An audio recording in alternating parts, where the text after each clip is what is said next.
আসসালামু আলাইকুম।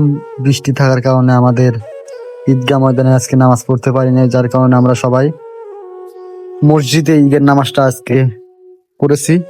তারপরে ঈদের নামাজ পড়ে যে যার যার মতো বাসার উদ্দেশ্যে যাচ্ছে। কেউ কেউ অনেক কিছুই কেনার জন্য প্রস্তুতি নিচ্ছে, কারণ তার ফ্যামিলিদের সাথে অনেকেই সেমাই মিষ্টি খাবে, যার কারণে যে যার যার মতো যাচ্ছে। আমি আমার বাবা এবং আমার ভাইয়ের সাথে কোলাকুলি করলাম। সেখান থেকে কোলাকুলি করে বন্ধু বান্ধব সবাই এবং বড় ভাই বারাদার আছে তাদের সকলের সাথে আমরা মত বিনিময় করব। এখান থেকে আমরা যেসব গরিব অসহায় মানুষ আছে তাদের মাঝে কিছু টাকা পয়সা যে যাই পারি আমরা দেব। দেওয়ার পরে আমরা এখান থেকে যাচ্ছি। এখান থেকে যে সবাই আমার ভাই বারাদার আছে সবার সাথে একটু মত বিনিময় করার পরে আমরা এখান থেকে ছুটে যাব। যে আজকে সারাদিনে কি কি কাজ করলাম সেগুলো আপনাদের দেখাবো। এখান থেকে আমরা একটু বিকালবেলা একটু বের হয়েছি, সেখানে একটু ঘুরতে গিয়েছে। সেখানে অনেক প্রচুর মানুষ, জাম থাকার কারণে আমরা সেখানে একটু বেশি একটু তো ঘুরতে তাও কিন্তু পারি নাই।